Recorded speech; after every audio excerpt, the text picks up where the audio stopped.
Assalamualaikum warahmatullahi wabarakatuh. Alhamdulillahirrabbilalamin. Wassalatu wassalamu ala asrafil anbiya'i wal mursalin wa ala alihi wassahbihi ajmin wa ba'du. Selamat pagi sahabat, apa kabar semua? Semoga sahabat senantiasa dalam keadaan sehat walafiat dan selalu ada dalam berkahnya Allah subhanahu wa ta'ala. Sahabatku, kembali hadir dalam ruang dengar Anda 98,5 radioku Inspirasi Spirit Hati.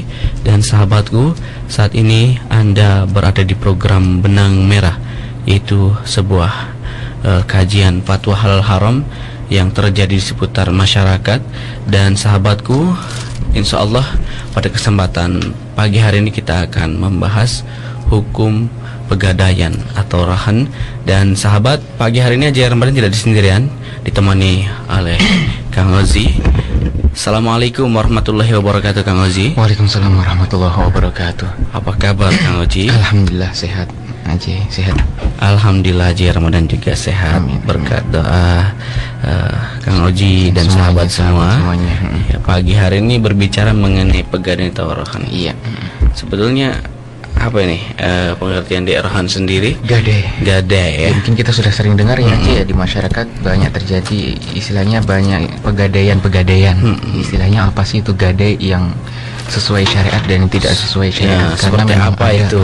Memang karena memang ada dalam Islam sendiri itu adalah istilah gadai. Akan tapi bagaimana gadai di sini adalah benar-benar gadai yang ada di dalam Islam, yang sesuai dengan syariat dan tidak melanggar Allah Subhanahu wa taala. Baik, kita akan sapa guru kita Abu Yayah ya, yang telah hadir di studio kami 98,5 FM. Assalamualaikum warahmatullahi wabarakatuh, Bu ya. Waalaikumsalam warahmatullahi wabarakatuh. Apa kabar, Bu ya? Alhamdulillah sehat atas doa para pendengar semuanya. Alhamdulillah. Dan semoga para pendengar dan semua kru radio diberi oleh Allah hidayah bimbingan hingga tetap istiqomah di dalam mencari ridho Allah Subhanahu wa taala. Amin. Baik, Bu ya, pagi hari ini kita berbicara mengenai hukum pegadaian atau rahan, dan kita meninjau, ingin tahu tentang praktek pegadaian yang sebenarnya yang sesuai dengan syariat itu seperti apa. Kemudian juga yang terjadi di masyarakat ada yang mungkin tidak sesuai dengan syariat. Nah, ini kita perlu memberikan pengarahan kepada masyarakat, pendengar semua agar mereka tahu tentang gadai yang sesuai dengan syariat yang diperbolehkan seperti apa.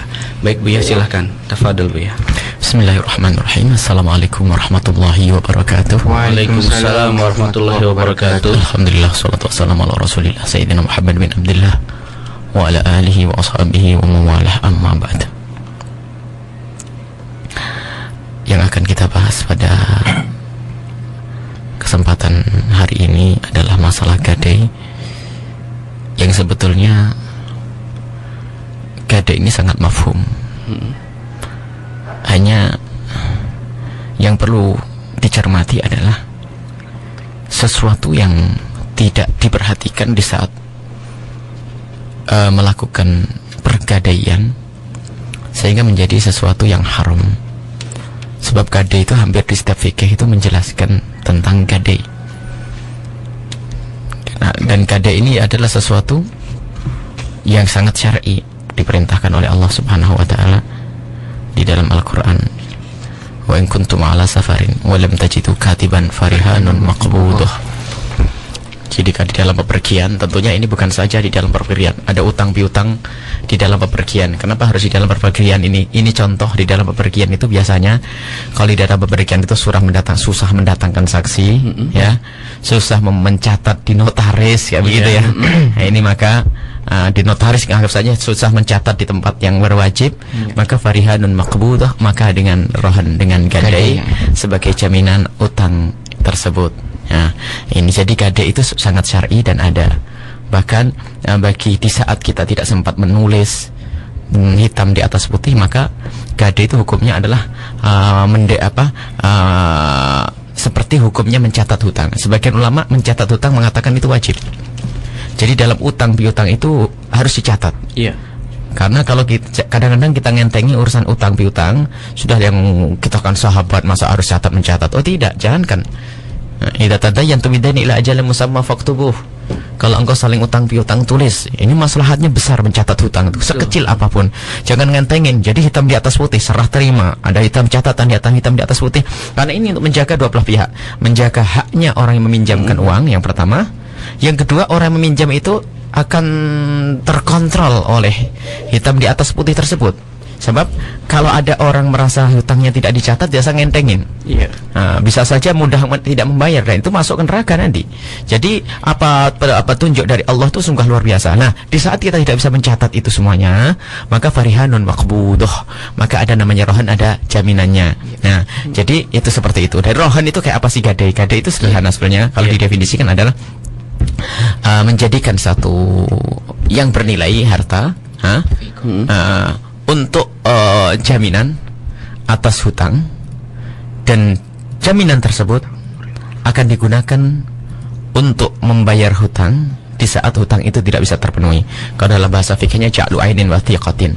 Ja'lu ainin wa thiqatin bidainin yustawfa minha 'inda ta'adzuri wafaihi. Menjadikan sesuatu ja'lu ainin wa thiqatan, menjadikan sesuatu yang bernilai berharga wathiqatan sebagai jaminan, bidainin atas hutang, yustaufa dijadikan untuk memenuhi pembayarannya, minha dari ain tersebut, inda ta'adzuri wafaihi tatkala tidak bisa dibayarkan. Contohnya begini, Jai pinjam duit ke Buya 1 juta. Nah, baik, maka dalam peminjam-peminjam sebaiknya dicatat. Supaya apa? Jai yang pinjam duit, Jai pinjam duit bisa terjaga, tidak seenaknya sendiri. Kalau tidak dicatat, setan yang masuk. Nah, kemudian sisi lain, agar menjaga hak saya meminjamkan jangan sampai nanti didolimi. Maka hitam di atas putih ini. Kemudian kalau atau dengan cara menggade, Jai pinjam duit, maka jaminannya apa? Karena kira-kira kamu laptop, baik, laptop ini adalah rohan, jaminan ini ya. Rohan ini gade adalah dengan laptop sendiri atau apa. Jadi balik ini jaminan. Nah, digunakan apa laptop ini nanti? Lah ini yustaufa akan dijadikan untuk membayar utang 1 juta di saat tidak bisa membayar. Tapi ingat, nanti kami akan menghadirkan kesalahan ini, menghadirkan ada beberapa kesalahan yang dilakukan sebagian orang itu di saat Jai tidak bisa membayar, memelek pembayarannya kayak apa? Laptopnya langsung diambil itu tidak diperkenankan. Tidak berkenankan, maka akan dihadirkan. Jadi laptop nanti dijual. Dijual sesuai dengan harga yang normal, diambil 1 juta untuk pembayaran uang, saya ambil 1 juta, sisanya untuk apa? Sisanya dikembalikan kepada yang punya laptop. Aja ya, jadi ini harus diperhatikan hal-hal yang demikian ini. Nah, itu hakikatnya rohan itu, gade itu semacam itu. Jadi gade itu syar'i. Cuman yang menjadi tidak syar'i adalah ada pemanfaatan di balik itu semuanya, dan semuanya itu mesti menuju kepada kezaliman, pemerasan dan sebagainya. Sebab Islam itu sangat adil. Nah, itu kasusnya itu gade kayak begitu. Jadi tidak banyak bermasalah sebenarnya. Sangat-sangat syar'i dan sangat bagus gade itu. Cuman yang menjadi masalah itu gade yang dijalankan tidak syar'i. Nah, ini gade yang menjadi tidak syar'i itu yang bermasalah. Bagaimana gade yang tidak syar'i? Yaitu yang pertama adalah misalnya ada di antaranya, kalau ada orang menggadekan sesuatu, itu barang yang digadekan tersebut seenaknya sendiri dipakai oleh orang yang meminjamkan duit. Contohnya, aja pinjam duit 101 juta kepada Buya. Kemudian dengan jaminan apa? Tadi laptop. Saya tidak boleh memakai seenaknya di sini. Atau sawah. Pinjam 20 juta aja pinjam 20 juta, gadai sawah. Kemudian gadainya sawah. Sawah itu jaminan. Jaminan itu adalah tidak boleh saya menggunakan sawah tersebut. Bahkan sebagian ulama mengatakan jika tidak diizinkan jelas ya. Dan jika diizinkan maka saya harus membayar kontraknya. Loh, harus bayar kontraknya, jangan seenaknya sendiri. Sebab kalau sampai ini dibuka, ya keasalkan oleh aja diizinkan kan boleh-boleh saja. Izinnya kepaksa. Sehingga orang melarat tambah melarat ini. Aja punya utang 20 juta, sawahnya 1 hektar saya pakai. Terus gimana bayarnya? Ini adalah kejahatan yang ada di Indonesia ini, banyak kayak begitu tuh. Banyak pengaduan dari orang begitu. Jadi sawahnya digarap sama yang meminjamkan uang. Subhanallah. Sudahlah, kalau mau masuk neraka kok milih yang paling dalam urusan begitu nyiksa orang. Ini adalah haram, tidak diperkenankan. Hati-hati dalam hal yang semacam ini. Paham ya, insyaallah? Jadi ya jelas ya, ini kesalahan di antara. Makanya sebenarnya yang kami bidik hanya kayak begini-begini ini. Bukan yang lainnya. Nah, bahkan kalau memang aja mengizinkan, itu harus pakai ujroh mithil. Biasanya umur berapa kontraknya? Ya, itu Sawah pun sama Bu ya. Nyewanya kayak berapa? sewa. Jadi misalnya ya aja punya sawah berapa? Karena jaminan ini memang ya jaminan. Jaminan itu gunanya bukan sekarang, gunanya nanti Ketika di saat udah pada batasnya aja tidak bisa membayar, maka gimana dimusyawarahkan sawah ini? Apa saya susukin atau saya dijual ke tempatnya orang lain? Setelah itu duitnya saya ambil 20 juta, sisanya saya kembalikan kepada Haji. Ini yang harus Masa menunggu pembayaran berarti tidak boleh dimanfaatkan Bu ya. tidak boleh digunakan, tidak boleh dimanfaatkan. Nah, karena kalau memanfaatkan ini, masya Allah nanti pemerasan nih berat-berat, yang luar biasa ini. Dan ini banyak diantaranya sawah. Sawah. Ya. Kemudian jika seandainya sesuatu yang dijadikan jaminan tadi gade tersebut itu berkembang, maka itu masuk gade, tidak dimiliki oleh orang yang punya uang, orang yang meminjamkan, orang yang minjam duit. Ya, gini lah ya. Orang yang punya uang. Misalnya tadi 20 juta. Ajay pinjam duit 20 juta dari Buya. Jaminannya apa? Sawah. Jaminannya sawah. Baik. Berarti semua yang keluar penghasilan dari sawah itu adalah untuk saya. Yang pemilik sawah. Penghasilannya untuk yang pemilik sawah, bukan saya. Yang pinjam duit sawah. tadi. Ini yang harus dipahami, hal-hal kayak begini. Ini kadang lalai sehingga orang masya Allah yang melarat semakin melarat, yang kaya semakin kaya. Dipikir orang paling dermawan di kampungnya, suka minjamin duit sana sini, duit sana sini, duit sana sini. Ya. Memang ada sebagian yang mengatakan begini, asalkan mengizinkan. Lah kasusnya bukan seperti ini, bukan sawah yang jumlah ini. Kasusnya adalah dabah. Misalnya ada kuda yang dititipkan di rumahnya seseorang, bolehkah dipakai? Nah, di saat seperti itu ya, bagaimana ada motor ini kan, dipakai ini boleh diizinkan, tapi ingat tambahannya itu harus ada kontraknya, karena ini apa? Satu jaminan atas utang piutang. Tapi kalau jaminan bukan atas piutang itu mungkin dipakai atas izin, tapi bukan jaminan utang piutang. Beda Bu ya? Beda. Utang piutang itu kan gini. Misalnya kalau bukan utang piutang itu gini. Kalau utang piutang begini, saya pinjam 20 juta, berarti kan utang piutang. Tapi kalau jaminan bukan atas utang piutang begini, Ajay Ramadan itu mau beli mobilnya Bu ya. Mau beli mobil harganya berapa? 60 juta. Cuman Ajay nggak punya duit Bu ya. Duit saya keluarnya 3 bulan lagi. Tapi saya butuh mobil, mau saya pakai. Ya kan? Ya kan? Saya sudah ambil mobil tapi belum bayar. Karena jaminannya apa? Ajay Sawah. Jaminan apa? Jaminan apa saja. Baik, kalau kasus yang semacam ini beda. Kenapa? Bukan atas dasar utang piutang. Jadi jaminannya sesuatu yang lain. Sesuatu jaminannya baik sawah. Baik, sawah ya sudah, jaminan sawah ini nanti berarti kan 3 bulan lagi mau dibayarkan, dibayar duit, jaminannya sawah. Lah sawah ini boleh dipakai atas izin. Izin Ajay. Sawahnya saya pakai sekali gimana? Oh, nggak apa-apa. Tapi ingat, utang piutang jaminan ini bukan atas dasar pinjam uang tadi, tapi atas dasar transaksi yang belum dibayar. Itu beda, tolong dibedakan. Orang sering keblinger di sini. Dipikir disamakan, ini tidak. Sebab kalau yang pertama tadi, kalau aja pinjam duit 20 juta lalu sawah saya ambil sebagai jaminan kok saya pakai, ini adalah manfaat dan itu hakikat riba. Tapi berbeda kalau utang piutangnya itu karena jual beli. Aja yang mengambil mobilnya Buya belum bisa bayar. Lah jaminannya mana? Mobil dipakai rusak nanti tak taunya nggak jadi atau bagaimana? Mana jaminannya? Jaminannya sawah Buya. Baik, sawah. Boleh nggak saya pakai?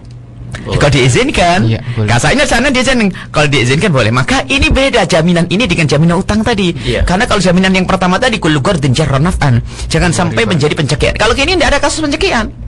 Karena apa? Dia sudah menikmati mobil, pengen buru-buru pakai sekarang. Tapi saya was-was.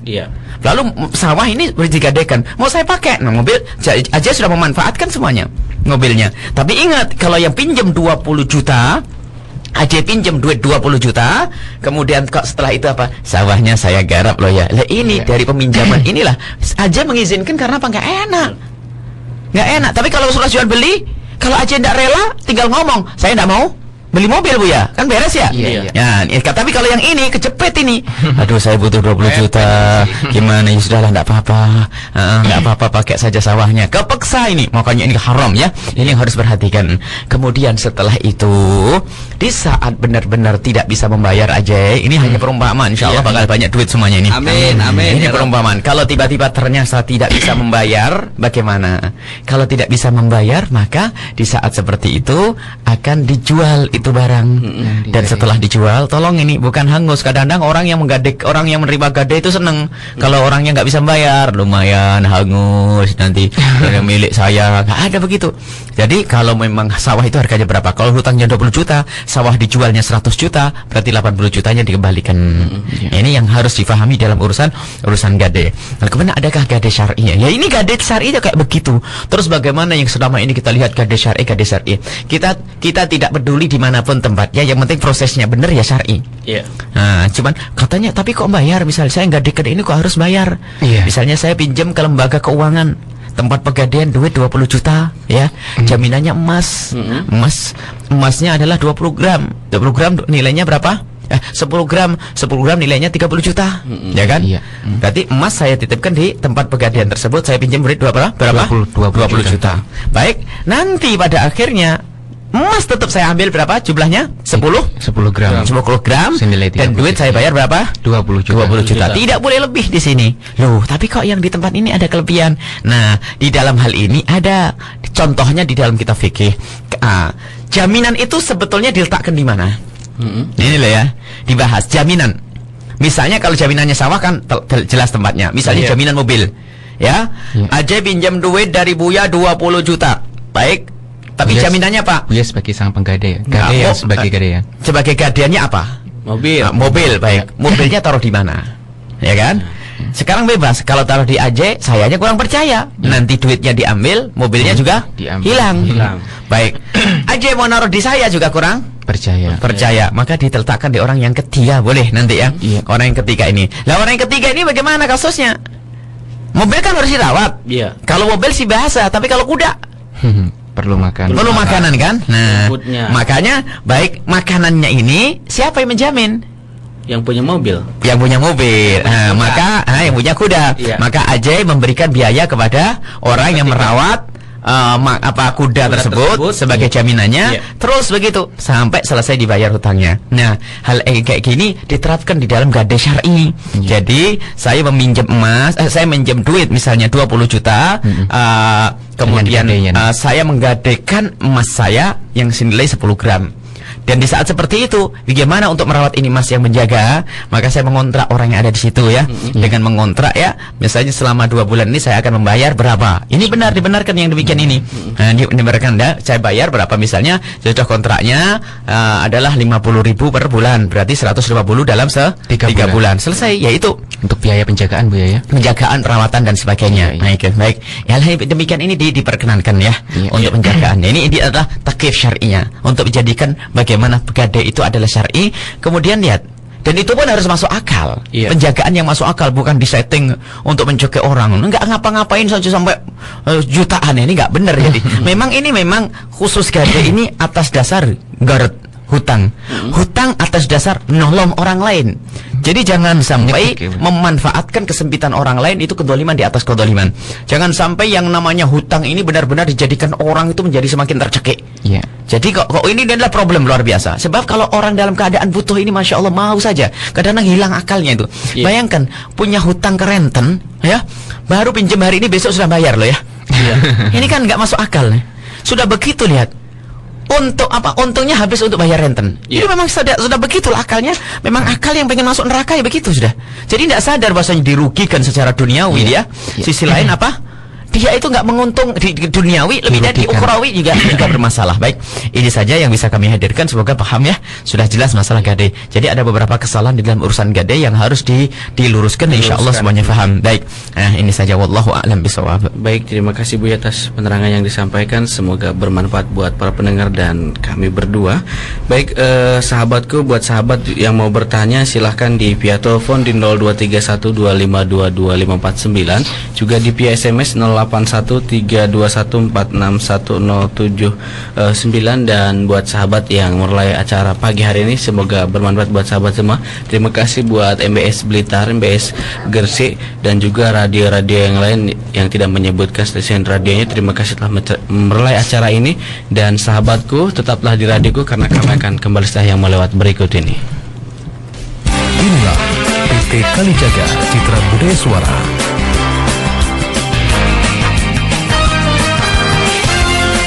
FM. KCPS Radioku, inspirasi spirit hati.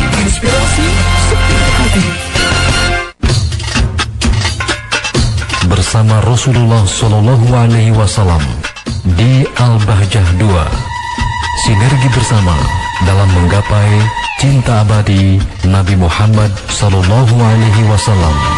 Sahabatku, mari bersama dekatkan hati dengan baginda Nabi Muhammad Sallallahu Alaihi Wasallam untuk mendapatkan cinta dan kejayaan yang sejati.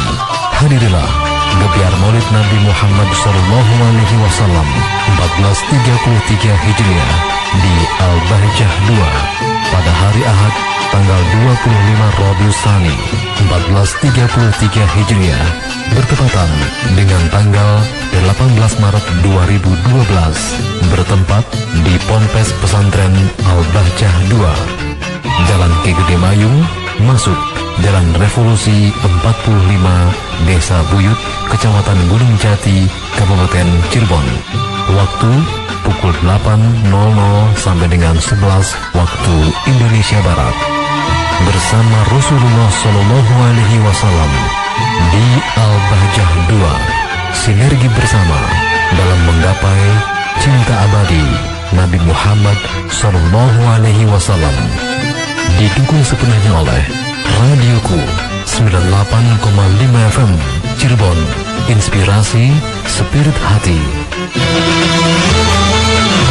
Al-Bahjah Tour and Travel, melintasi keindahan cakrawala Islami, melayani umroh reguler dan plus serta wisata ziarah dan wisata Islami. Sekretariat Ruko Sunrise Boulevard nomor 7, Jalan Pangeran Cakrabuana, Kemantren, Sumber, Cirebon 45611. Telepon dan fax 0231 320 557. Email marketing@albahjah.com. Contact person Ustadz Toto 085324862384 dan Ustadz Alfan Nasuha 081382550494. Al-Bahjah Tour and Travel, melintasi cakrawala Islami.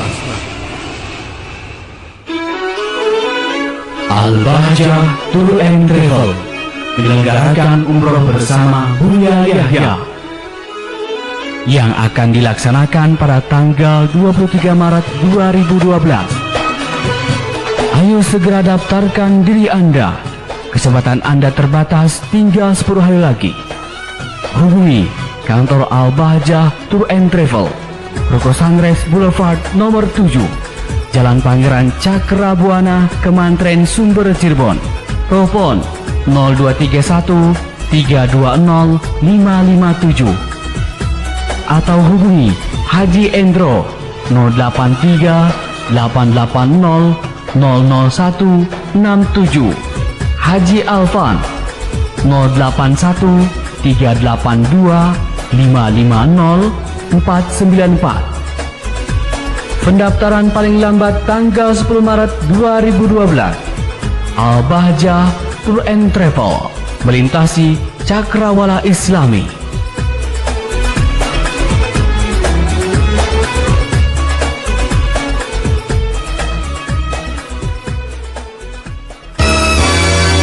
Mari bergabung dengan SMS Center Buya Yahya. Dakwah kami bisa didapat di www.buyayahya.org.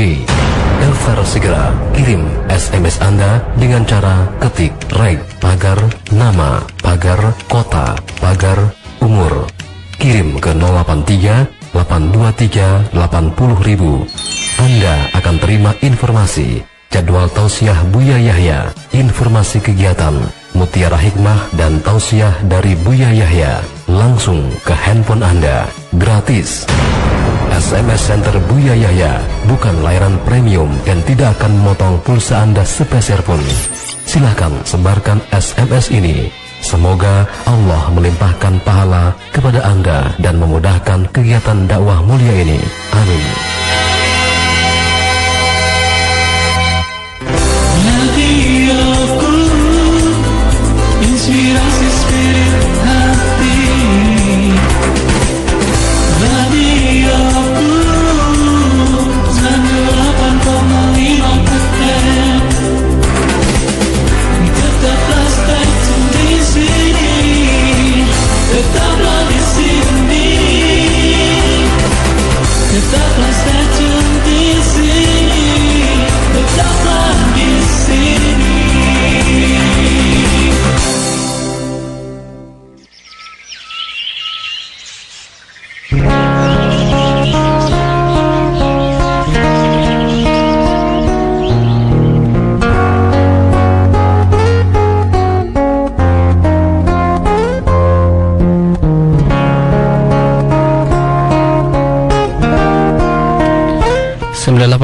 Radioku Inspirasi Spirit Hati.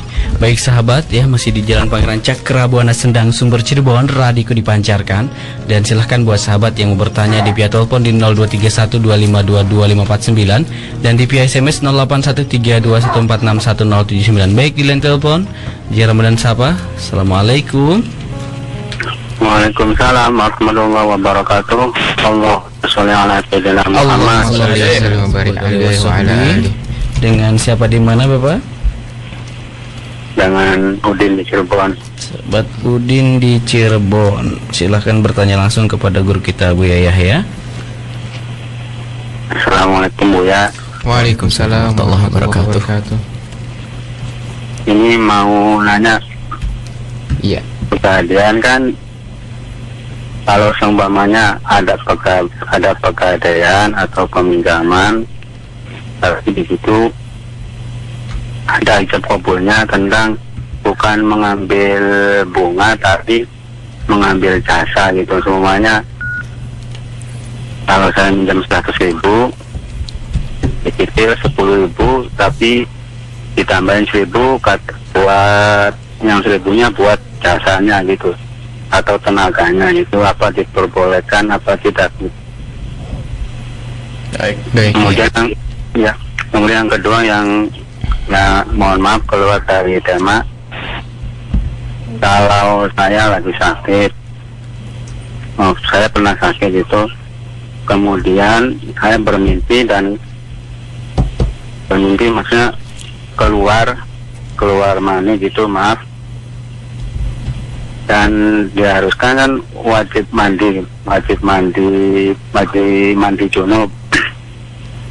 Kemudian karena saya lagi sakit kan, kalau pakai yang dingin nggak enak, jadi pakainya air hangat yang ukurannya satu panci itu kurang dari 2 polah kan.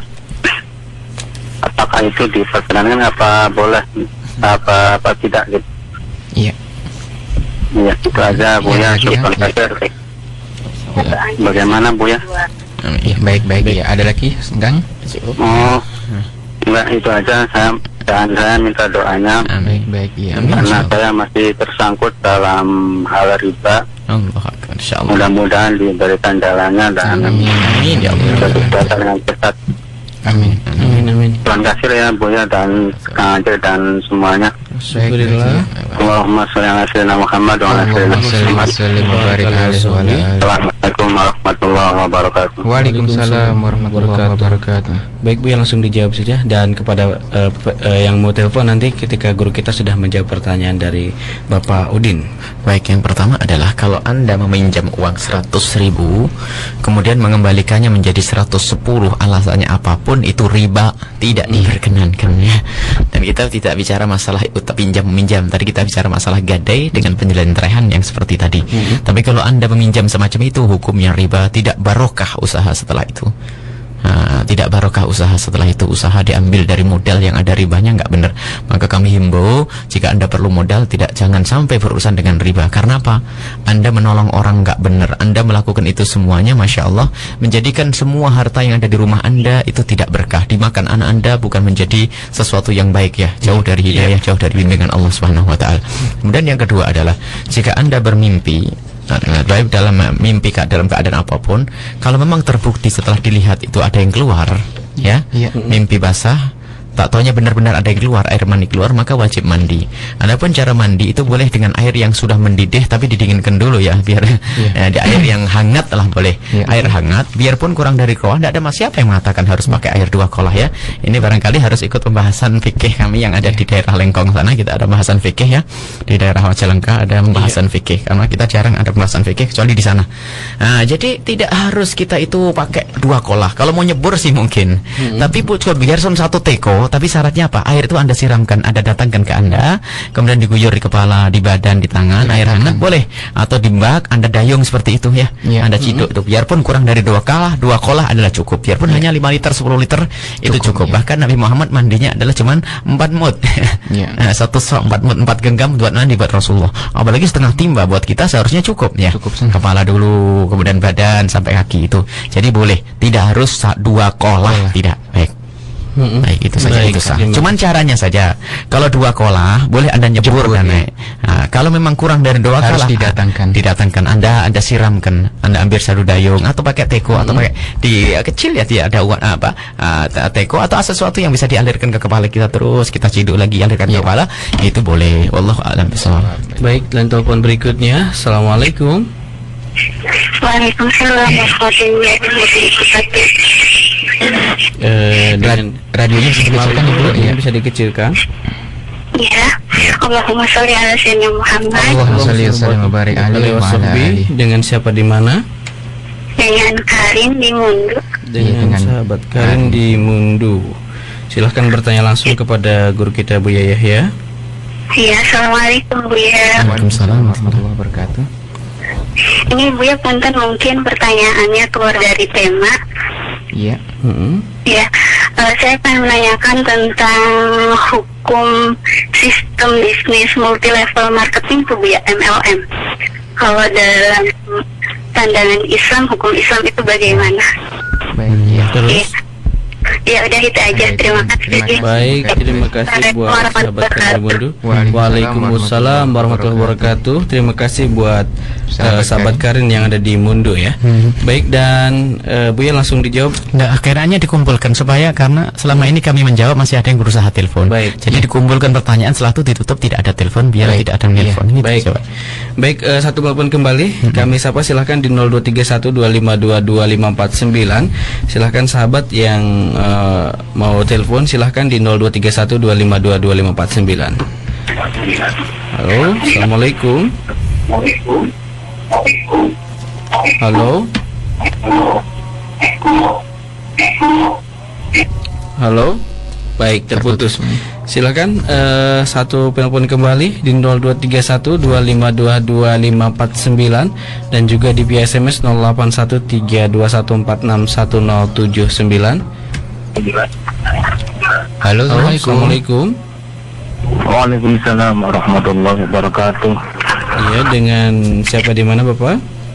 Hamba Allah di Cirebon. Hamba Allah di Cirebon. Silahkan bertanya langsung kepada guru kita Buya Yahya. Assalamualaikum Buya. Waalaikumsalam warahmatullahi wabarakatuh.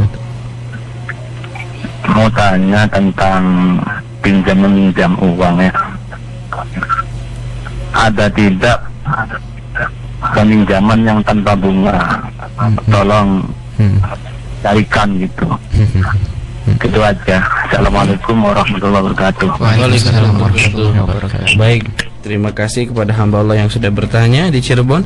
Dan kami hanya menerima 2 telepon terlebih dahulu, dan silakan Buya untuk menjawab. Dan mohon maaf untuk penelpon berikutnya kami tidak akan mengangkat karena guru kami sedang menjawab pertanyaan dari sahabat yang sudah bertanya. Dari sahabat Karin, pertanyaan pertama, hukum sistem multi level marketing menurut Islam itu bagaimana Buya? Baik, bismillahirrahmanirrahim. Yang pertama, masalah multi level marketing itu sebetulnya begini ya. secara zahir fikihnya adalah sesuatu yang boleh-boleh saja, akan tapi pada hakikatnya itu sesuatu yang mustahil. Jadi begini kasusnya, ada kan sistem kaki gitu ya, ada yang paling atas kemudian punya bawahan, bawahannya nanti punya bawahan lagi ya. Iya. Nah, jadi dalam hal ini bisa saja begini bunyinya, bahwa bawahan saya, jika saya perusahaan punya orang, satu orang ini, kalau kamu mendapatkan satu orang yang bisa belanja ke sini, maka kamu dapat sesuatu dariku. Iya. Nah, apa saja, poin atau apa saja. Maka dalam ini bisa saja masuk bab hibah bitaklik atau ju'alah yaitu. Jadi kalau kau itu ada ada perbedaan sedikit ya tentang ju'alah sama hadiah bitaklik. Jadi saya memberikan hadiah tapi dengan syarat. Misalnya kalau kamu masuk rumahku berhak mendapatkan 10.000, maka siapapun yang masuk dapat 10.000. Kayak begitu. Jika kau mendapatkan satu orang, maka engkau mendapatkan poin begini.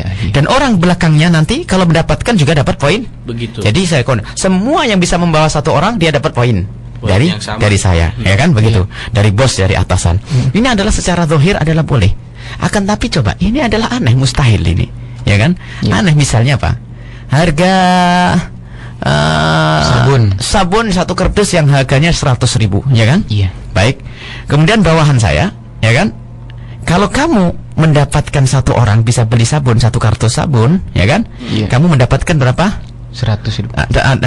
Dari 100.000, harganya 100.000 kan? Iya. Harga 100.000. Maka dari harga 100.000 itu, maka secara otomatis engkau mendapatkan dari saya 10.000. Ya kan? 10.000 misalnya. Iya. Lah orang di bawahnya nanti juga begitu. Setiap orang itu dapat orang satu, maka engkau mendapatkan satu juga 10.000 lagi. Baik, itu baru 2 kaki. Berarti harga yang 100.000 sabun tadi ternyata cukup memberi 2 orang saja sudah kehabis berapa? 40.000. Sekarang kalau sampai 10 kaki lihat habis. Mau dihargai berapa itu sabun? Mau dihargai berapa? Itu adalah khayalan uniknya.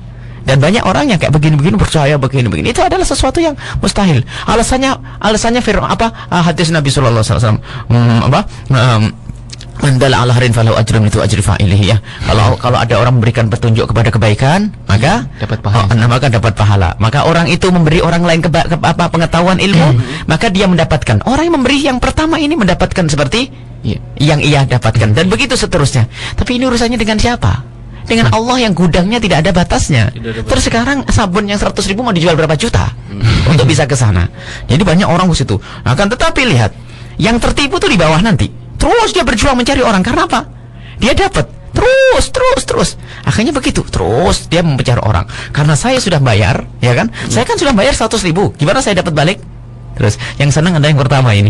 Ini adalah halus, seolah-olah orang baik, ternyata dia memperas yang di belakang untuk melakukan tindakan semacam ini. Jadi secara zahir sih bisa kayaknya, akan tapi mustahil. Kecuali multi level marketing yang dibatasi dengan 2-3 kaki, sehingga bisa dikira-kira antara harga barang yang mau dijual dengan harga yang dijual dengan jasa yang diberikan kepada orang yang bekerja di bawahnya itu adalah masuk akal. Tapi kalau tidak ada batasnya ini mustahil.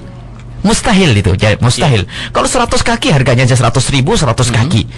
Setiap kakinya berapa? Masya Allah. Aduh, habis tuh Masya Allah. Jual berapa? Sabun satu kardus dijual 1 miliar begitu. Ini adalah khayalannya seperti itu. Jadi pada zahirnya adalah iya, tapi pada hakikatnya adalah bohong. Tidak usah ikut-ikutan kayak begini. Sebab apa? Nggak ada orang yang mutlak berhasil dalam hal yang semacam ini. Kecuali ada pembatasannya, kaki-kakinya itu dibatasi sampai 4 karena sudah diperkirakan antara untung dengan jasanya itu. Baik, ini saja. Baik, terima kasih Buya atas jawaban yang diberikan. Dan berikutnya pertanyaan kedua adalah pertanyaan dari hamba Allah di Cirebon, mau tanya tentang pinjam meminjam uang yang tanpa riba. Mohon petunjuknya Buya. Nah, Masya Allah, banyak. Jadi kalau pinjaman tanpa riba itu banyak. Kalau Anda minta petunjuk kepada kami, permasalahannya orang tidak mendapatkan pinjaman itu bukan karena orang tidak ada yang mau meminjamkan. Mohon maaf, jangan dikatakan bahasanya sekarang orang pada belit nggak mau meminjamkan. Oh, salah. Ternyata orang yang pernah meminjamkan dia punya masalah. Satu orang, saya minjamkan berapa banyak orang dia tidak mengembalikan. Jadi kasusnya banyak orang yang tidak jujur di dalam mengembalikan uang. Jadi jangan disalahkan orang nggak ada, nggak. Jadi yang banyak justru orang ini setelah dipinjemi sudah nggak silaturahmi, nggak ketemu, ini problem. Sehingga banyak. Ada satu orang kaya yang selama ini minjemkan duit sama orang. Lihat, dia punya kasus banyak. Orangnya satu loh ya. Satu orang dia minjemi mungkin ada 20 orang. Dari 20 orang itu yang bayar itu cuma ada 10 atau 11. Yang lainnya adalah ketemu ndak ini, nggak minta maaf, paling tidak lah Ini jadi sebetulnya tidak adanya orang meminjamkan kepada kita itu bukan karena tidak ada orang baik, akan tapi kita kembalikan kepada kita siapa. Mohon maaf ya. Kalau seandainya ada orang rela meminjamkan kepada kami juga pernah pinjam kepada orang tanpa bunga. Tapi belum tentu dia mau meminjamkan kepada Anda. Kenapa? Anda siapa? Kan begitu ya? Jadi jadikan Anda itu orang yang layak dipercaya. Itu baru Anda ketemu. Jadi kalau ada orang susah cari utang itu jangan disalahkan orang lain. Kenapa saya susah cari utang? Kalau kita sudah menata kita, bukan saja ngutangnya, Anda akan dibantu. Jadi ini harus dipahami kayak begini. Kadang-kadang ini kita itu sudah suudzon kepada Allah, sehingga apa? Susah cari utang yang nggak ada bunganya. Ya sudah, saya masuk yang renten saja. Dari awal sudah suudzon kepada Allah, makanya ada ditolong oleh Allah. Allah Maha Kaya. Allah akan berikan kepada Anda. Bagaimana Anda bisa mendapatkan hutang ini? Anda buat jalinan yang baik. Nah, jalinan yang baik kepada sesama manusia. Tapi ingat, jangan jalinan baik sesama manusia hanya karena pengen ngutang. Ini sudah salah. Jangan kalau sudah pengen ngutang deket baik ini. Dari dulu memang kita kalau baik sama orang, Anda jatuh banyak nolong, enggak usah minta. Kan begitu. Jadi ini permasalahannya adalah orang itu mau datang kepada orang di saat butuh. Ini bermasalah sekali ya ini.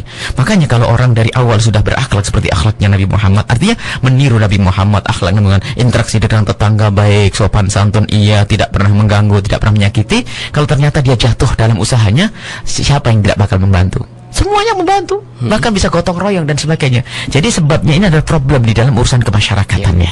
Nah, jadi kalau ada orang nggak meminjamkan kepada kita, jangan salahkan orang lain ya. Lihat diri kita itu kenapa ke orang nggak percaya dengan saya, kan begitu. Wallahu a'lam bishawab. Baik, terima kasih Buya atas jawaban yang disampaikan dan mohon maaf untuk mohon maaf. Ini adalah nasihat buat semuanya, bukan kepada Anda yang bertanya. Maksudnya apa? Saya pun begitu. Jadi mungkin Anda sudah baik, hanya mungkin bagaimana Anda interaksi dengan orang lebih aktif lagi yang sifatnya menjadikan orang percaya kepada Anda. Maksudnya saya pengen membatasi jangan sampai suudzon kepada Allah. Sebab bahasa pertanyaannya seolah-olah mengatakan cari pinjaman yang enggak ada bunganya sudah susah. Seolah-olah ini merendahkan Allah. Allah itu tidak akan melarang sesuatu yang haram kecuali membuka pintu halal. Itu baik. Allah alam. Baik, terima kasih Buya. Dan untuk via telepon mohon maaf kami tutup terlebih dahulu, dan sekarang di via Yahoo Messenger dan juga di via SMS. Bagi sahabat yang mau bertanya di via SMS di 081321461079, Yahoo Messenger radio_QU@yahoo.com, dan juga FB Radio Cirebon. Ada sahabat di Yahoo Messenger yang sudah bertanya dari hamba Allah di Cirebon. Assalamualaikum warahmatullahi wabarakatuh Buya. Waalaikumsalam warahmatullahi wabarakatuh. Mau bertanya, jika dalam pegadaian melibatkan pihak ketiga, apa saja syaratnya yang harus dipenuhi dari pihak pegadaian atau dari orang yang kita percaya saja, dan bagaimana perlakuan terhadap jasa kepada pihak ketiga tersebut, Bu ya? Baik, sebetulnya sederhana ya. Permasalahannya adalah antara orang yang meminjamkan duit dan yang pinjam duit itu mungkin belum saling kenal. Sehingga belum saling percaya. Akan tapi jalinan tolong-menolong kan harus ada. Barangkali yang bertanya tadi, yang pertama tadi, masalah saya pinjam utang kepada siapa ya? Nah, memang kalau orang belum kenal kepada Anda, gimana saya bisa minjamkan duit, ya kan? Karena belum tahu ini orang baik, tidak baik, bakal kembalikan atau tidak bakal kembalikan. Makanya selalu saya meminjamkan duit. Saya minjamkan duit tapi harus ada jaminannya. Baik, jaminan taruh di mana? Kalau di Anda yang meminjam uang, ya bisa saja duit Anda ambil, kemudian atau ditaruh di saya. Anda belum kenal saya. Bisa saja saya embat atau bagaimana. Saya hanya minjamkan duit 20 juta, tak taunya apa, harganya yang lebih dari itu saya bawa lari. Maka perlu orang ketiga. Jadi ada saat Anda tidak kurang percaya, artinya kekhawatiran orang ketiga. Dan orang ketiga itu seperti gimana syaratnya? Orang ketiga itu adalah orang yang Anda yang meminjam duit tahu dan saya tahu, sama-sama demi keamanan bersama. Nah, ini ada misalnya lembaga yang mengamankan ini. Baik, di tempat itu bagaimana caranya agar aman? Maka harus ada pembiayaan kan, karena orang merawat, membersihkan dan sebagainya. Maka ini ditanggung oleh orang yang meminjam uang tersebut. Nah, baik. Nah, ini kasusnya semacam itu. Jadi yang saling dikenal Bu ya, kedua belah pihak otomatis adil. Jangan sampai ada kepincangan. Orang tidak kenal tambah senang lagi, dia tambah hilang, barang dibawa nggak tahu kemana. Baik. Baik, di via SMS dari 871. Assalamualaikum warahmatullahi wabarakatuh. Waalaikumsalam warahmatullahi wabarakatuh. Allahumma sholli ala Sayyidina Muhammad. Allahumma sholli wa barik alaihi. Kami hamba Allah di Pegabiran Cirebon mau bertanya kepada Buya Yahya.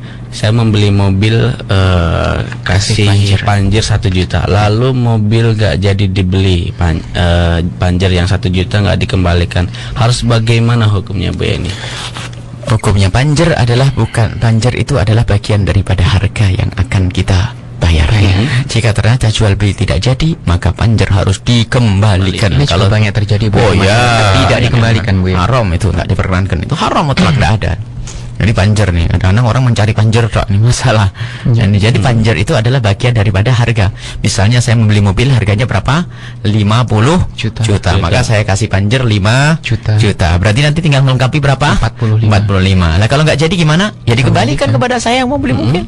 Karena nggak jadi jual beli. Jangankan kok panjer, kalau seandainya kita sudah membayar utuh 50 juta, lah kok transaksi dibatalkan dan setuju, maka harus dikembalikan semuanya, apalagi belum jadi. Memang ada orang jahat tapi kalau Allah baik.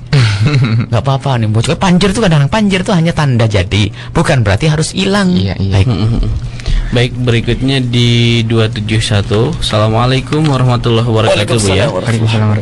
Saya dititipi uang lembaga karena kebetulan bendahara yang pegang uang waktu itu sedang bertugas keluar kota, sehingga untuk sementara saya yang memegang uang tersebut.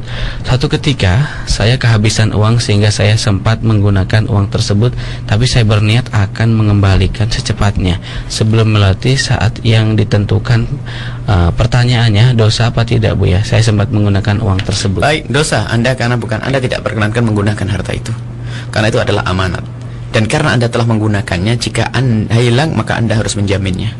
Dan jika ada keuntungan di saat Anda gunakan untuk bisnis, keuntungan bukan buat Anda, tapi buat yayasan tersebut. Jadi tidak pernah amanat, ini amanat. Hati-hati ya. Jangan seenaknya sendiri ya, mentang-mentang dititipkan di Anda lalu dipakai sana pakai sini. Nggak boleh, haram hukumnya. Karena itu adalah termasuk melanggar amanat. Anda tidak punya hak untuk membagi kepada siapapun. Bahkan kalau kita bayangkan, belum tentu mereka rela dengan apa yang Anda lakukan, kan begitu. Buktinya Anda menyembunyikan pekerjaan ini ya. Kalau itu tandanya bahwasanya memang itu adalah haram. Dan sebetulnya hati kecil kita sudah menjawab. Dan Anda bertanya adalah tanda Anda mendapatkan bimbingan dari Allah Subhanahu wa taala. Insyaallah Anda dijaga dari segala yang haram. Baik, terima kasih Bu ya. Berikutnya di 927. Assalamualaikum warahmatullahi wabarakatuh. Waalaikumsalam. Ini dengan sahabat Trias di Kalibaru, mau bertanya kepada Bu ya. Semoga Bu ya dirahmati oleh Allah Subhanahu wa taala. Amin. Maaf, baru mendengarkan katanya. Berarti hukumnya pegadaian syariah yang pada umumnya sekarang itu bagaimana Bu ya? Baik, kami tidak melihat mana pegadaian syariah itu secara detail ya satu persatunya. Akan tapi kami memberikan rambu-rambu secara umum. Gade itu ya kayak tadi yang kami sebutkan itu. Jadi gade itu ya itu adalah ada pinjam meminjam uang dengan sebuah jaminan. Jadi jaminannya itu namanya gade. Dan jaminan itu ada aturannya, sudah kami sebutkan tadi. Jadi seperti itu, Anda pinjam uang kepada tempat tertentu, maka karena Anda belum dikenal sama dia, maka harus membuat Anda memberi jaminan. Jaminan Anda itu namanya gade. Nah, baik. Dan jaminan yang Anda gadekan itu tidak boleh dimanfaatkan oleh orang yang meminjamkan duit ya. Tidak boleh dimanfaatkan biarpun Anda mengizinkannya, kecuali gade itu bukan atas dasar utang piutang, tapi atas dasar transaksi, sisa transaksi pembayaran yang belum beres. Itu baru boleh diizinkan untuk dimanfaatkan. Paham ya? Ini mohon dibedakan ya dalam hal ini. Kadang sebagian orang tidak membedakan. Baik, Wallahu a'lam bishawab. Baik, terima kasih Bu atas jawabannya. Jadi jelas intinya itu kaidahnya semacam itu. Kemudian kalau di dalam pegadaian syar'i itu misalnya karena Anda pinjam duit, kemudian Anda menggadekan sesuatu ke tempat tersebut, maka sesuatu yang Anda gadekan kan harus dirawat. Maka biaya perawatan yang nanggung Anda. Maka biasanya dalam gade syar'i itu Anda yang pinjam duit harus membayar tambahan, tapi bukan tambahan atas dasar utang yang Anda pinjam, tapi atas dasar Anda menyimpan barang tersebut untuk dirawat dan diamankan. Kalau memang kambing dikasih makan, kalau ini ada, maka itu tanggung jawab Anda. Kemudian nanti ada bab lain. Kalau sudah datang haul itu emas misalnya, wajib membayar zakat. Yang bayar zakat adalah Anda yang punya uang. Anda yang punya gadean, bukan yang punya emas. Anda yang punya emas. Jadi ini harus ada zakatnya juga. Tolong diperhatikan masalah lain. Jadi kalau sudah berputar 1 tahun memenuhi nisabnya, harus dibayar zakatnya. Baik Bu ya, di berikutnya kembali di 586. Assalamualaikum warahmatullahi wabarakatuh Bu ya. Waalaikumsalam warahmatullahi. Ini dengan hamba Allah di Cirebon, kalau ada orang dikasih pinjam uang terus nggak bayar-bayar sampai lama, terus pas ditagih itu malah marah-marah, itu bagaimana Bu ya? Masya Allah, itu pahalanya gede bagi Anda yang meminjamkannya. Kasihan bagi dia yang pinjam duit. Masya Allah, ada memang sifat semacam itu. Ada sifat jelek tuh begitu. Pinjam duit, Masya Allah, namanya bayar utang tuh ada setannya. Kadang duit ada di saku, tapi beratnya luar biasa, dibuai oleh setan. Orangnya dia kan banyak duit, nggak apa-apa, haram. Biarpun dia kaya raya, kalau Anda pinjam duit dari orang tersebut, jatuh tempo belum Anda bayar, maksiat Anda. Dosa. Layyul wajid yuhillu 'irdahu wa 'uqubatahu. Jadi kalau ada orang menunda-nunda, orang yang mampu membayar kok nunda-nunda, itu di hadapan Allah dosa gede. Kalau mati Nabi Muhammad tidak mau nyolatin. Allahu Akbar. Tapi jika Anda tidak bisa membayar karena melarat, belum mampu, maka yang punya duit wajib memberikan tempo, fanadhiratun ila maisarah. Lah Anda sudah minjamkan duit berkali-kali, sudah didatangi masih marah-marah, oh Allah ngangkat derajat Anda. Kasihan benar, dia doain semoga sadar. Karena apa? Anda di surga, dia di neraka. Kasihan benar orang itu ya. Maka kami himbau, kalau Anda memang punya utang, siapapun Anda yang mendengar suara ini, Anda punya utang kok tidak bayar, itu Anda harus dengan jiwa besar datang minta maaf, katakan tidak mampu. Kalau dimarahi, ketahuilah, bagi orang yang marah, kalau orang meminjamkan duit kok marah-marah, pahalanya habis, kasihan dia juga. Jadi tapi Anda yang pinjam duit jangan nyakiti orang. Anda minta maaf, jelaskan keadaan Anda belum bisa membayar, selesai, jangan malah lari. Sampai yang nagih duit kadang-kadang dijanjiin tok, datang ditinggal lari. Ini tambah kurang ajar. Ya datang insya Allah hari Jumat, hari Jumatnya didatangi malah pergi. Ini kan dolim di atas dolim, Masya Allah, neraka di dalam neraka lagi. Ada yang sebagian Bu ya, karena tidak mampu, akhirnya sang yang diutangi tadi ngambil barangnya Bu ya. Apakah itu termasuk gade atau? Oh, tidak diperkenankan. Mengambil barang itu tidak boleh seenaknya, akan tapi itu harus dibantu dengan aparat supaya ada keadilan. Dan boleh mengambil barangnya, misalnya mengambil barang motornya dicabut gitu ya. Iya, motornya diambil, tapi bukan untuk dimiliki. Baru motor ini nanti dengan aturan yang benar, maka dijual itu harus melalui orang yang adil, yang bijak, bukan seenaknya sendiri. Baru seperti itu, biarpun tidak pakai namanya apa? Jaminan, bukan gade. Jadi biasanya yang melakukan adalah harus mahkamah. Jadi utang piutang diadukan ke mahkamah. Bahasanya, makanya utang itu dicatat, Pak, ini orang telah tidak membayar hutangnya kepada saya dan sudah jatuh tempo. Cuma kalau mahkamahnya adil, yang biasanya sekarang orang pada takut kalau sudah ke mahkamah justru duit saya tambah habis nih. Ini permasalahannya di mana ini? Jadi kita bisa minta tolong orang yang adil, orang yang bijak di masyarakat kita. Kalau kita tidak mau urusan dengan pengadilan, ya karena pengadilan memang perlu diadili juga misalnya. Ini adalah permasalahan lain. Ini kita tidak lihat itu. Memang biarpun banyak di pengadilan orang-orang jujur yang pada ngeluh, saya itu kalau adil justru saya oleh teman saya diadili. Ini banyak yang cerita itu. Kalau saya baik, saya malah dijelek-jelekin. Memang kadang-kadang harus jelek bareng-bareng. Ini adalah subhanallah masalah-masalah lain kayak begitu. Nah, mengambil orang yang jujur, bijak, cerita, Pak, orang ini pinjam duit sama saya. Lihat, tapi dia punya motor. Bagaimana? Motornya diambil, tapi diambil dengan cara yang baik. Izin, ini ada motor, kenapa tidak dijual saja? Dijual. Tapi kalau pakai rampas dan sebagainya juga tidak diperkenankan itu. Wallahu a'lam bishawab. Baik, terima kasih Bu atas jawaban yang telah disampaikan. Dan sahabatku, kita harus break lebih dahulu, dan nanti bagi sahabat yang mau bertanya di via telepon setelah break sahabat ya. Tetaplah di radioku Inspirasi Spirit Hati. Inspirasi Spirit Hati.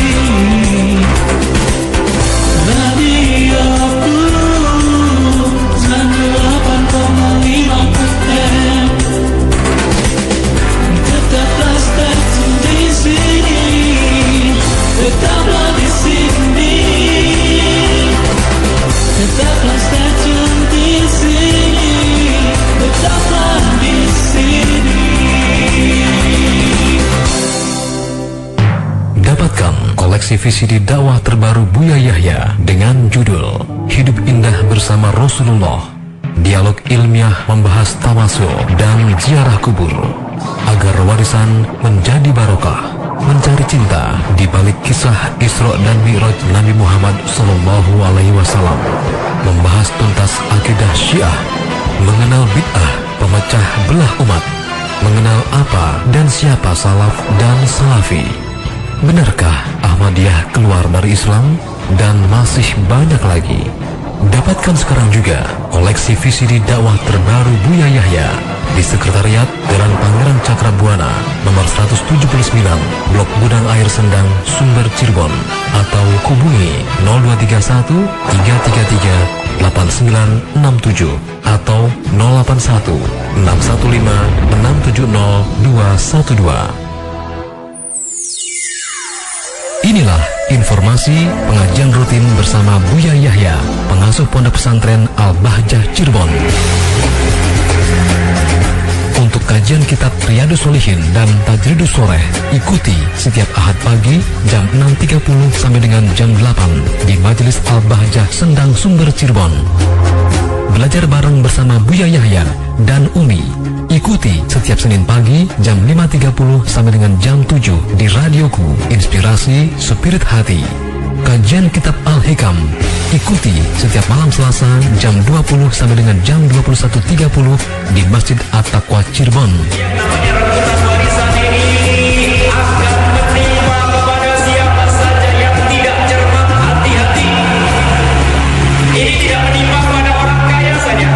Sebetulnya kalau seorang ibu yang pihak golong ini tanpa disadari dia itu sebetulnya jatuh bersama anaknya.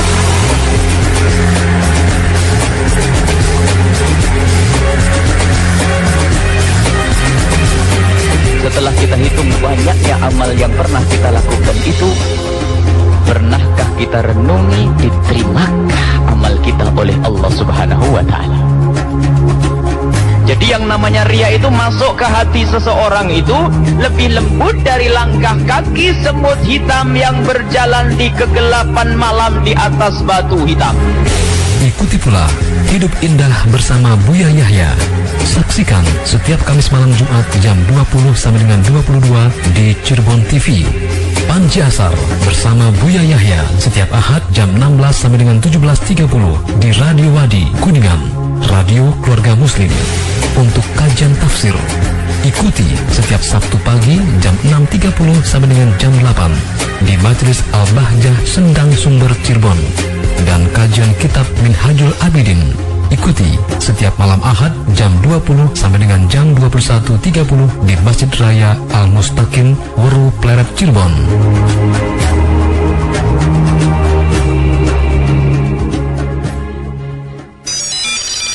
Radioku.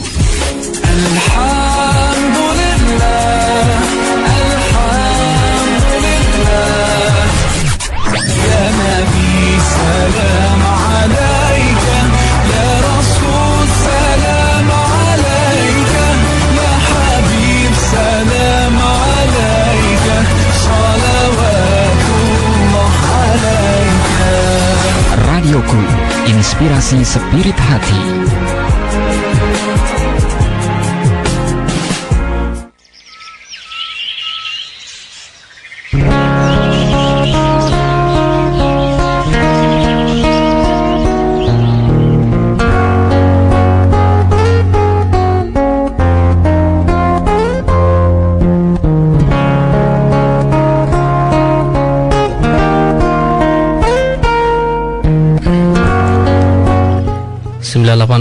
Radioku Inspirasi Spirit Hati. Dan terima kasih buat sahabat yang sedang mendengarkan radioku di via streaming kami di www.buyayah.org, www.radioonline.com, dan juga di www.inspirasihati.com.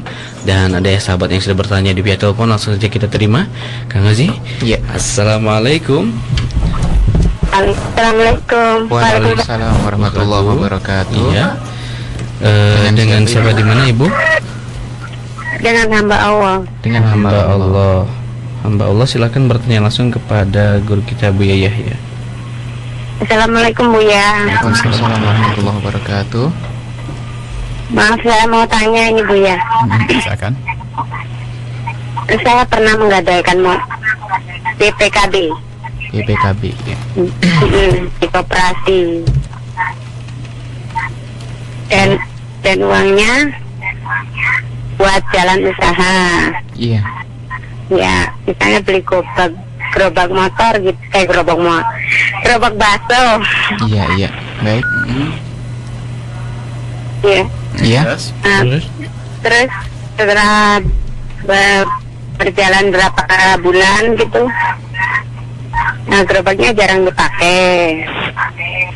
Nah, terus ya mungkin kurang barokah gitu ya, Bu ya. Iya. Terus Ibu? Terus apakah saya harus menjualnya gitu? Ada lagi? Atau kalau saya tidak menjualnya, apakah saya sudah melakukan salah lagi? Karena saya pikir berapa kali gerobak,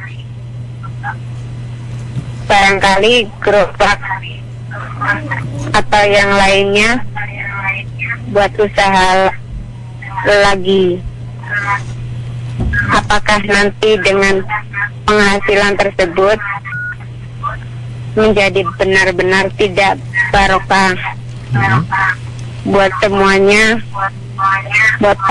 buat keluarga saya. Tapi saya sudah merasa berdosa dan sudah berniat dari penghasilan tersebut akan dipakai buat hal-hal yang tidak dimakan. Baik. Hanya dibuat membeli aksesoris rumah atau perabot rumah lainnya. Ya, makasih Bu ya atas penjelasannya. Ya, baik. Allah. Ya. Assalamualaikum. Waalaikumsalam warahmatullahi wabarakatuh. Baik, satu telepon kembali. Kami tampung dulu pertanyaan yang masuk di via telepon, karena nanti pada saat guru kami menjawab, mohon maaf ya, kami tidak bisa mengangkat line telepon Anda. Silakan buat sahabat yang mau bertanya di via telepon kembali, kita sapa Kang Haji. Assalamualaikum. Waalaikumsalam warahmatullahi wabarakatuh. Dengan siapa, di mana Bapak? Dengan hamba Allah. Dengan hamba Allah. Mangga bertanya langsung pada guru kami. Assalamualaikum Bu ya. Waalaikumsalam warahmatullahi wabarakatuh. Maaf, ini saya mau bertanya. Mangga. Tapi agak limpang ini. Ya. Boleh dikecilin sedikit Bapak radionya? Radionya volumenya dikecilin? Tidak. Mangga. Iya. Kalau saya mau tanya tentang mimpi ketemu dengan Rasulullah SAW itu, boleh melalui radio atau langsung Bu ya? Gimana baiknya? Boleh. Gimana baiknya? Kalau langsung lebih bagus. Kalau memang, tapi nanti saya beri kaidah. Cukup begitu, saya sudah paham. Nanti saya beri kaidahnya untuk masalah mimpi. Oh, gitu. Baik. Iya. Baik. Iya. Ada lagi yang mau ditanyakan? Iya. Jadi begini, saya mimpi 2 kali gitu. Mimpi 2 kali, tapi wajahnya Rasulullah SAW itu antara mimpi pertama dan kedua itu lain gitu. Saya rasa mungkin gitu aja. Terima kasih. Mohon dijelaskan. Nanti insya Allah saya sowan ke Buya. Masya Allah. Mau istilahnya cerita secara panjang lebar. Terima kasih, begitu saja Bu ya. Baik, terima kasih. Assalamualaikum. Waalaikumsalam warahmatullahi wabarakatuh. Baik, terima kasih kepada hamba Allah yang sudah bertanya. Dan mohon maaf untuk pertanyaan di line telepon, kita tutup terlebih dahulu. Ya, pertanyaan pertama dari hamba Allah, beliau menggandaikan BPKB motor di koperasi dan uangnya digunakan untuk usaha jualan bakso. Kemudian barokah apa tidak nanti? Pertama, barangkali dia itu sadar, biarpun tidak disebutkan dalam pertanyaan, dia pinjam di koperasi terus pakai bunga kan, kayaknya begitu ya, minjem di koperasi bayarnya lebih dari utang yang dipinjam, maka itu adalah hakikat riba yang menjadikan usaha tidak barokah. Bukan saja kurang barokah, tidak barokah, harga mati itu ya. Kalau orang punya usaha dari sesuatu peminjaman yang ada ribanya, nggak berkah ini, maka harus semuanya takut kepada Allah. Ada di antara kita yang terjun, sudah terlanjur terjun seperti yang Anda lakukan, kemudian menyesal itu sendiri penghapus dosa. Insya Allah Anda dimuliakan oleh Allah. Nah, kalau memang Anda, apakah gerobak harus jual atau tidak, sebaiknya bagaimana gitu saja. Kalau Anda bisa melanjutkan usaha, masih cukuplah Anda menyesal, jangan diulang lagi.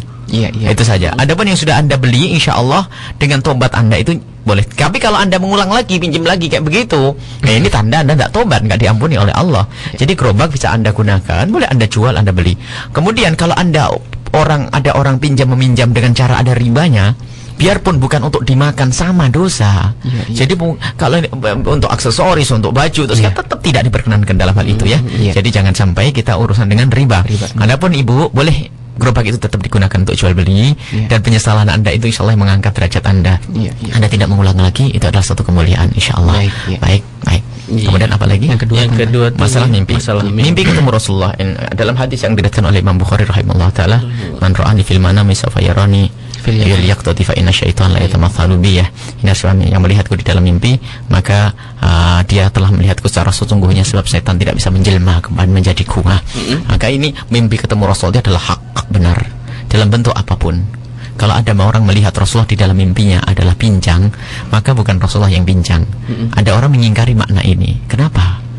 Karena siapa yang ngasih tahu kok? Siapa yang memberitahu kok itu Rasulullah? Di dalam mimpi itu yang memberitahu adalah yang menjalankan mimpi.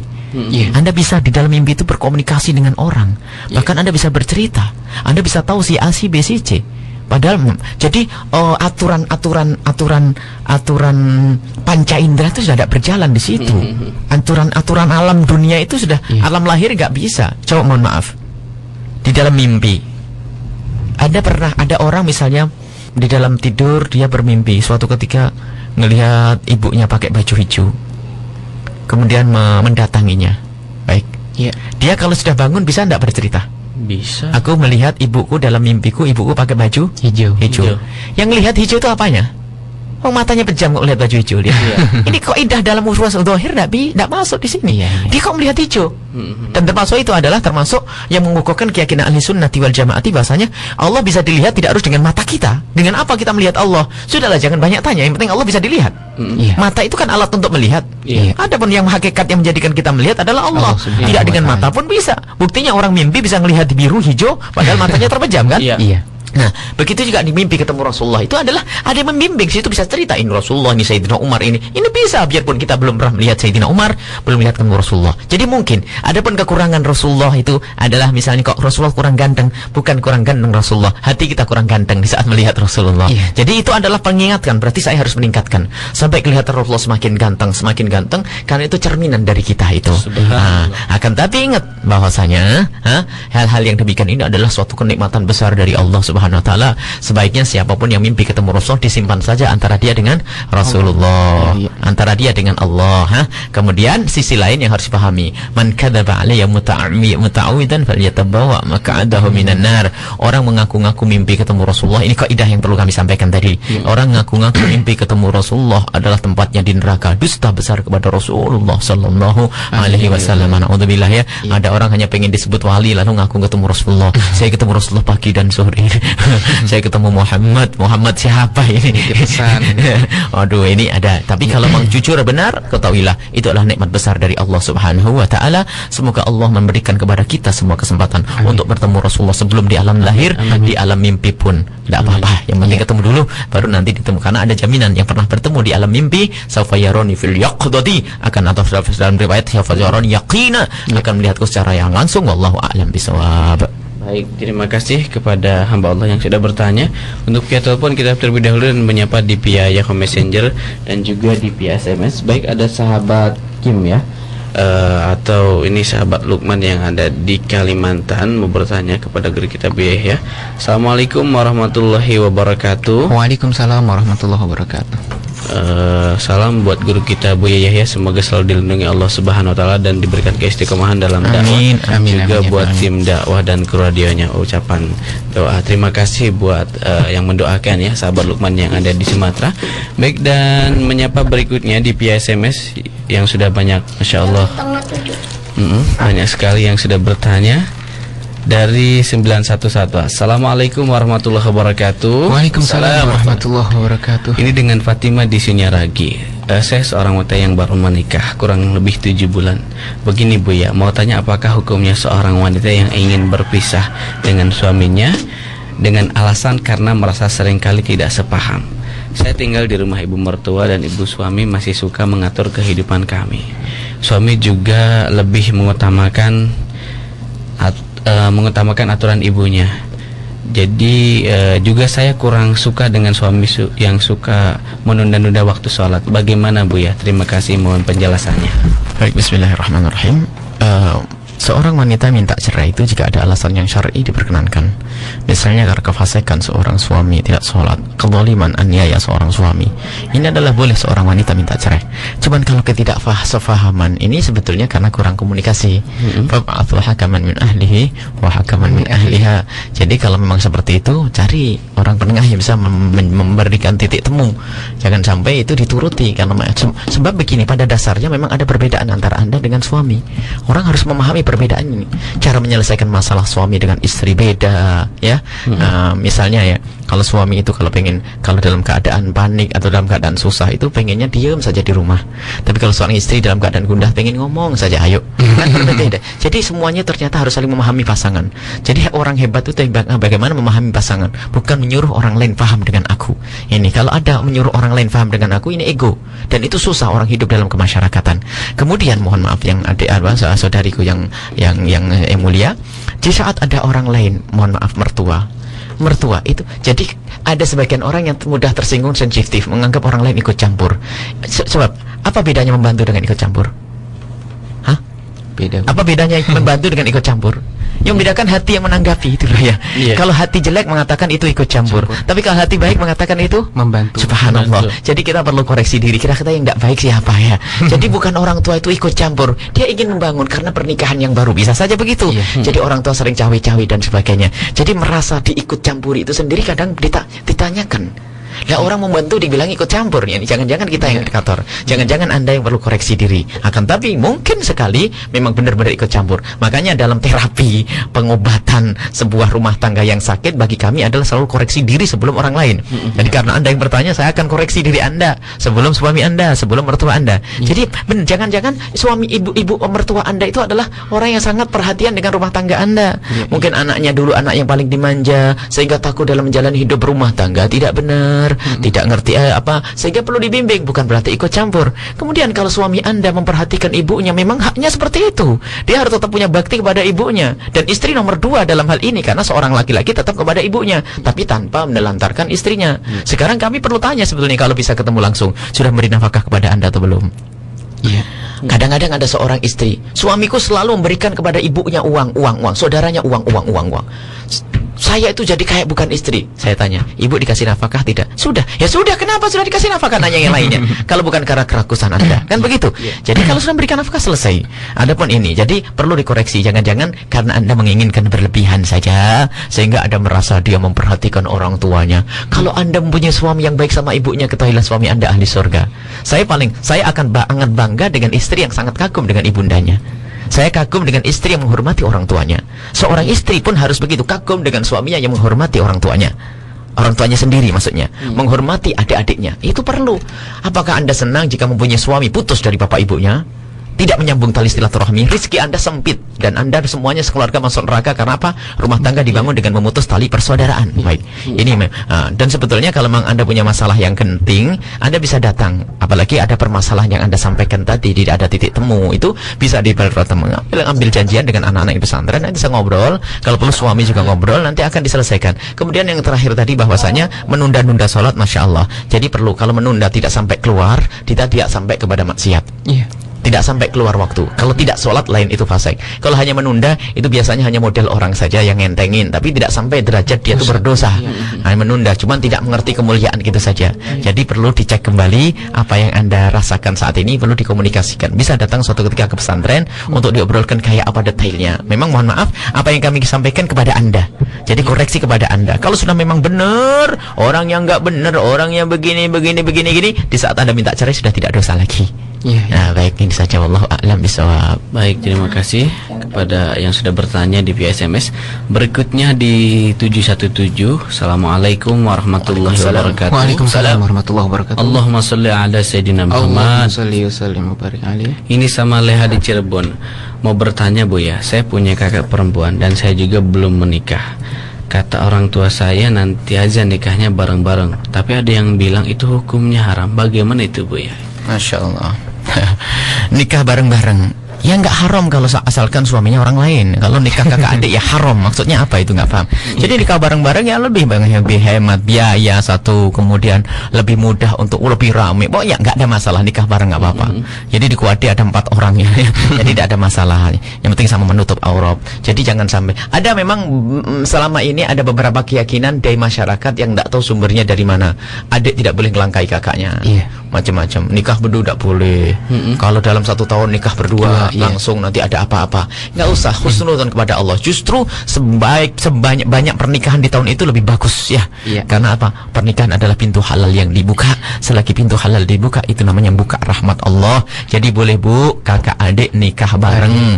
Tapi tentunya orangnya suaminya lain ya. Suaminya beda. Beda tentunya, begitu. Suami satu. Itu. Jadi nikah bareng itu boleh.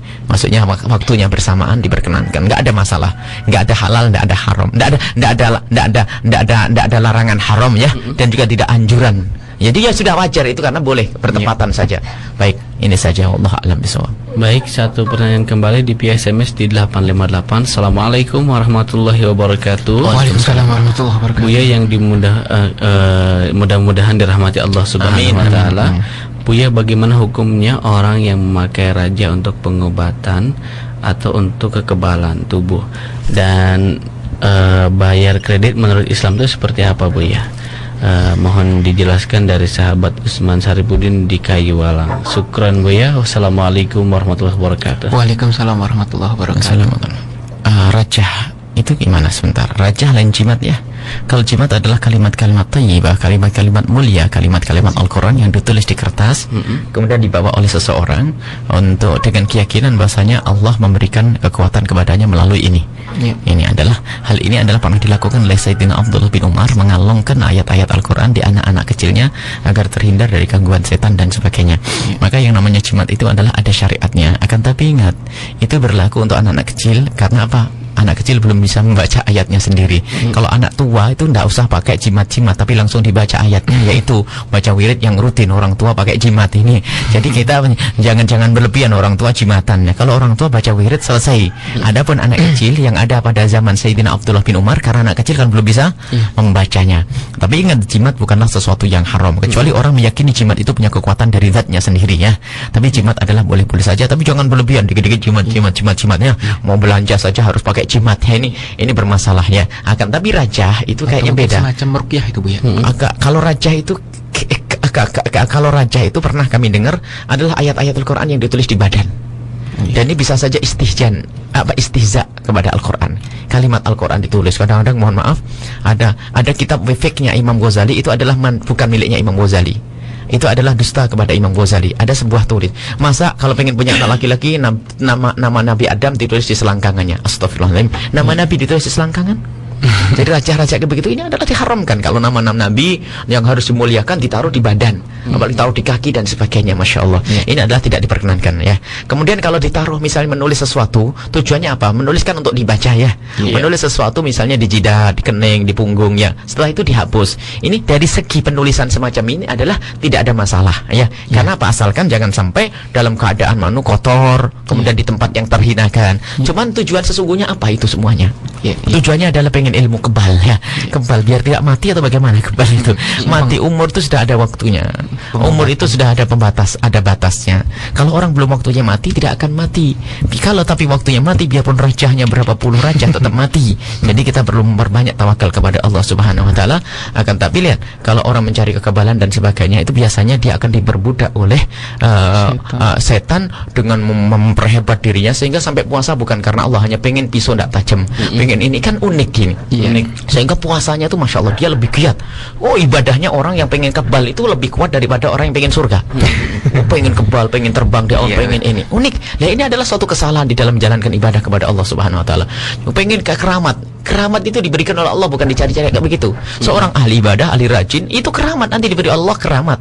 Ada pengen apa saja bisa, nanti bisa mengalahkan siapa saja. Jadi kita pengen menghindarkan dari hal-hal yang semacam itu. Tapi apakah itu haram? Haram itu berat loh ya. Bid'ah itu juga berat loh. Kita tidak akan menghukuminya begitu itu bid'ah. Tapi menulis adalah sesuatu yang wajar. Boleh-boleh saja menulis sesuatu asalkan di tempat yang mulia dan dijaga di bagian badan rajah itu sendiri. Tapi keyakinan Anda tentang rajah itu apa? Itu loh yang harus dirubah perlahan. Biasanya Misalnya ada memang kiai hikmah, ustadz hikmah ya. Ustadz hikmah yang bagus banyak. Kita juga punya guru ahli hikmah, punya guru ahli hikmah, ahli ibadah dan sebagainya. Jadi kalau ada apa-apa biasanya langsung membaca ayat-ayat Al-Quran, kemudian dituliskan di kemudian diminumkan di air dan sebagainya. Hal yang demikian boleh-boleh saja, asalkan sisa dari tulisan-tulisan itu harus dijaga dan dihormati ya. Baik, jadi secara umum boleh. Akan tapi kita akan mengarah kepada apa yang dilakukan para ulama. Nggak pernah ada berita Imam Ghazali bawa jimat kan ya. Nggak pernah ada deh. Para sahabat Nabi kalau membawa adalah rambutnya Rasulullah. Jadi kita pengen membiasakan dengan jimat itu adalah di darah daging kita, dengan merutini yang namanya wirid. Wirid setiap pagi pahalanya luar biasa. Wirid itu bisa saja bacaan-bacaan, bisa saja sholat. Anda punya wirid sholat duha, Anda punya wirid sholat malam, insya Allah itu adalah rajah yang paling hebat ya. Allahu a'lam bishawab. Baik, pertanyaan keduanya masalah kredit menurut Islam ya. Kredit itu sederhana. Kredit dalam Islam itu begini. Misalnya Anda Jai pengen beli mobilnya Buya ya, karena Anda tidak punya uang, maka bilang Buya akan saya cicil. Baik, cicil dalam 1 tahun. Setiap tahunnya engkau bayar 10 juta ya, berarti menjadi 120 juta per tahun. Itu kredit. Kredit itu adalah jual beli, cara pembayarannya adalah dicicil. Itu namanya kredit. Akan tapi kredit yang nggak benar adalah kredit yang dijerumuskan ke bank. Misalnya saya showroom. Showroom itu adalah saya nggak punya duit. Ternyata orang calon pembeli itu ada 300. Kalau saya harus nurunkan mobil Avanza 700, nggak punya modal, maka cara satu-satunya jalan adalah saya komunikasi dengan dunia bank yang ada ribanya. Saya meminjam kepada bank untuk menurunkan uang ke perusahaan mobil Avanza misalnya. Dari pihak bank saya meminjam. Jadi saya minjam itu untuk siapa? Untuk Anda yang mau beli mobil. Jadi Anda itu saya pinjamkan ke bank. Kemudian setelah itu apa? Anda membayar ke bank plus ngasih untung buat saya. Orang yang paling bodoh adalah Anda yang kredit. Pertama haram juga tidak benar. Anda dirugikan kedua, ngasih bunganya untuk bank, yang kedua ngasih untung buat saya showroom. Jadi ini adalah sesuatu yang tidak dicermati oleh ustadz sekalipun. Bahasanya hal-hal yang demikian ini adalah tidak diperkenankan. Bukan kreditnya.